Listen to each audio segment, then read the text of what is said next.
আসসালামু আলাইকুম সবাইকে। আমি মাহি চলে এসেছি আপনাদের সাথে নতুন একটা রান্নার রেসিপি নিয়ে।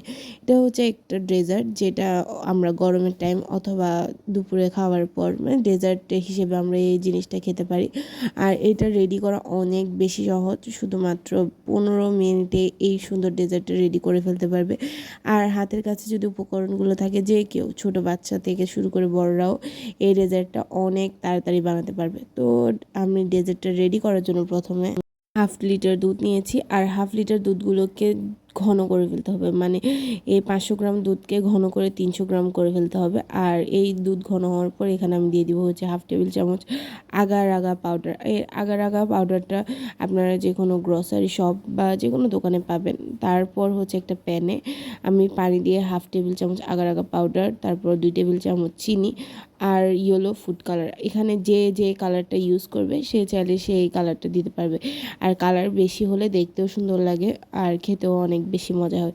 তো এই ফুড কালারগুলো রেডি করার জন্য শুধু এই 3টে উপকরণ দিয়ে অনেকক্ষণ জাল করতে হবে, মানে হচ্ছে যতক্ষণ না পর্যন্ত এই পুরো যেই ফুড কালারের যেই মিশ্রণটা রয়েছে তা ঘন না হওয়া পর্যন্ত। আর ঘন হওয়ার পর একটা আলাদা প্লেটে ঢেলে নেওয়ার পর হচ্ছে এটাকে সেট হওয়ার জন্য আমি 10 মিনিট না হলে 6-7 মিনিটের জন্য নর্মাল ফ্রিজ বা নর্মাল টেম্পারেচার রেখে দিব। তো সেম প্রক্রিয়াতে আবার আরেকটা কালার রেডি করব। আর সেম হাফ টেবিল চামচ আগার আগা পাউডার, 2 টেবিল চামচ চিনি। আর আমি এখানে গ্রিন কালারটা ইউজ করতেছি। কেউ যদি চায় বিভিন্ন কালার ইউজ করতে পারবে, যার যেই কালার আছে তারা সেই কালারেও ইউজ করতে পারবে। তো সেমভাবেও আমি এই গ্রিন কালারের যে গ্রিন কালারের জ্যালো রয়েছে সেটা রেডি করে ফেলবো। আর জ্যালোটা হওয়ার পর এটা আবার আমি আরেকটা পাত্রে নিয়ে এটাকে সেট করতে দিব।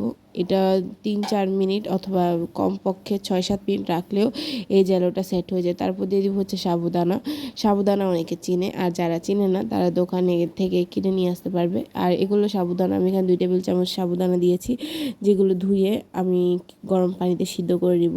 আর এগুলো গরম পানিতে সিদ্ধ করতে হবে। সিদ্ধ করার পরে এগুলো একটা ছাঁকনির সাহায্যে আমি নিয়ে ফেলছি। এগুলো ধুয়ে আমি একটু ভিজিয়ে রাখবো, কারণ এগুলো যদি ভিজিয়ে না রাখে তাহলে দলা পেকে যায়। তারপর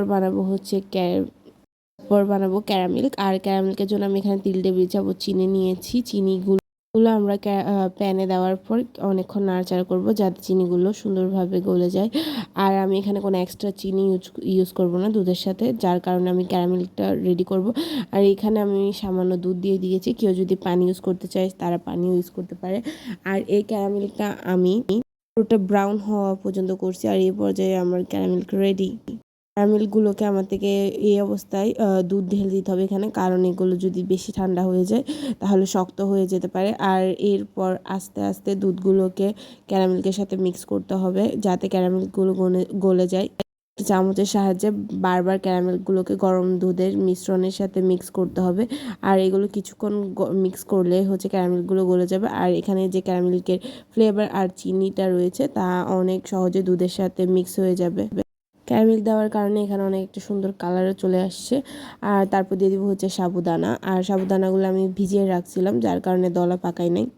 এখানে কোনো এক্সট্রা চিনি ইউজ করব না, কারণ আমি ক্যারামেলের মাধ্যমে চিনিটা দিয়েছি। আর ক্যারামেল দিলে অনেক বেশি মজা হয়, কারণ এটা একটা ক্যারামেলকে আলাদা ফ্লেভার আসে।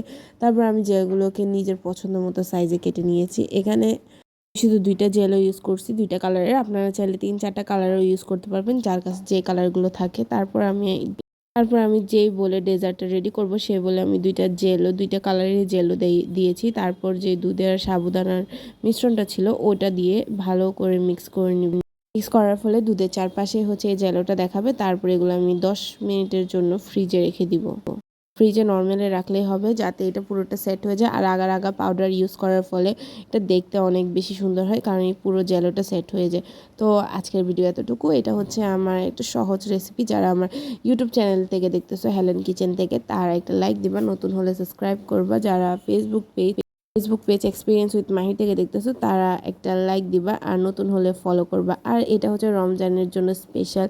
এছাড়া গরমে যারা গরম থেকে এসে এই ডেজার্টটা খেলে আর কোনো কথাই নেই, কারণ এটা খেতে অনেক বেশি মজা হয়। গরমের ভিতর আইসক্রিমের মতোই ঠান্ডা ঠান্ডা হিসেবে খাওয়া যায়। তো আজকে ভিডিও সব এতটুকু। সবাইকে আসসালামু আলাইকুম, টাটা, আল্লাহ হাফেজ সবাই।